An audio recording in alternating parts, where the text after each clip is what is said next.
A gente precisa sofrer, não é se fuder, mas a gente precisa sofrer.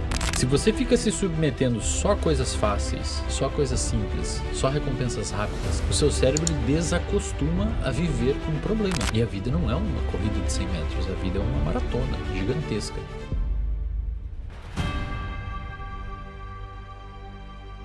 As pessoas têm que aprender hoje a entender que a gente precisa de sofrimento. A gente precisa sofrer. Não é se fuder, mas a gente precisa sofrer. A região do seu cérebro responsável por gerar prazer e motivação é a mesma região envolvida por gerar dor e sofrimento. Dor emocional e sofrimento. É uma balança. Então, num lado está o prazer e no outro lado está a dor e o sofrimento. É como se fosse uma gangorra. Se você aumenta muito o lado do prazer, só prazer, só prazer, só prazer, só prazer, só prazer, só prazer, você tá botando muito peso aqui no prazer, só prazer, só prazer, só prazer, só prazer, só prazer, o lado da dor e do sofrimento começa a se destacar. E aí o que vai acontecer? No mecanismo de autorregulação, ele começa a vir pro outro lado. Aí você precisa cada vez botar mais prazer aqui, pra empurrar. Então o que acontece? Se você fica se submetendo só a coisas fáceis, só a coisas simples, só a recompensas rápidas, o seu cérebro ele desacostuma a viver com um problema. E a vida não é uma corrida de 100 metros, a vida é uma maratona gigantesca. Então se você perceber hoje, cara, eu atendo muito paciente com problema alimentar. Pra caramba, não consegue controlar a alimentação e tal. 90% deles, cara, eles comem por uma fome emocional e não fisiológica. A pessoa não tem fome, ela come muitas vezes porque tá entediada. As pessoas perderam a capacidade de viver com tédio, bicho. Sabe o tédio? Porque hoje uma criança de 6 anos, acho que vê em uma semana mais informação na vida dela do que um adulto de 1930 a vida inteira. No telefone. O TikTok ali.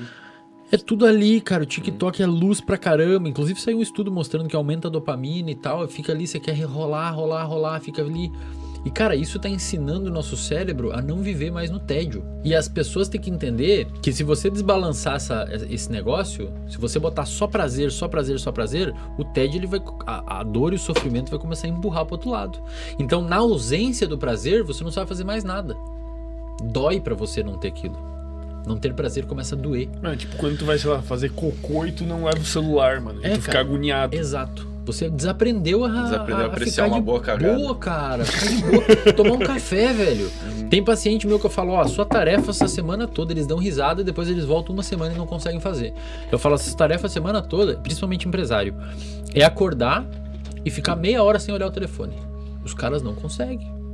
Mas ninguém consegue, né? Porque parece que tá faltando um negócio. Tu faz ou tu não faz porque tu não sente necessidade. Cara, às vezes eu faço. Só pra às ver vezes se tu eu acordo consegue. umas 5h20, 5h30, eu falo, cara, eu não vou mexer. Aí eu vou lá, lavo a louça, boto café, Cara, passo mas café. assim, ó, por que os mecanismos evolutivos nos levaram a ter o cérebro assim, velho? Como assim? Porque a seleção natural lapidou os nossos comportamentos da melhor forma possível pra gente ser reprodutivo, pra gente viver e fazer o que animais devem fazer, que é o que a gente é.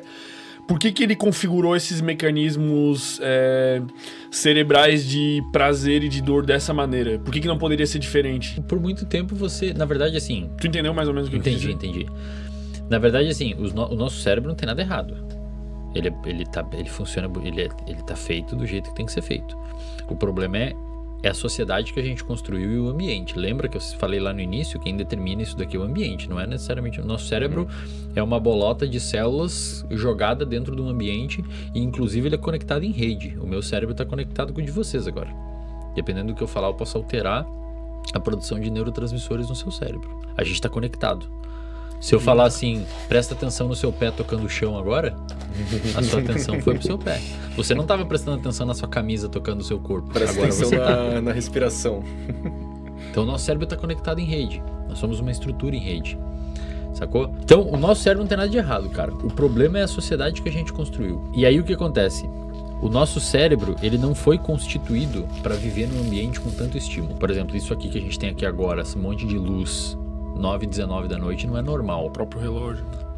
Não é normal. O nosso cérebro, durante 99% da nossa tempo como hominídeo aqui na Terra, e como Homo sapiens sapiens, ele nunca teve luz nesse horário entrando no olho. No máximo ia ser uma luz de uma fogueira amarela, pequena, não tão forte, e as pessoas estariam conversando como a gente está agora numa caverna, contando história. Mas nessa época eles tinham muito menos fatores estressores. Não fatores estressores tinham um monte.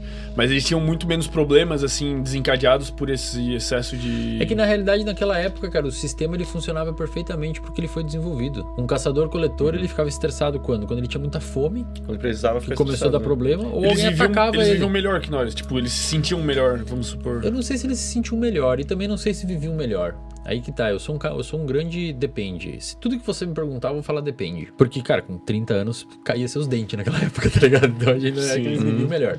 E a expectativa de vida era bem baixa. Mas a questão é que o cérebro evoluiu naquela época, foi selecionado naquele contexto. Então pensa assim, por que a gente tem uma tendência grande a lembrar de traumas? Porque é importante, velho.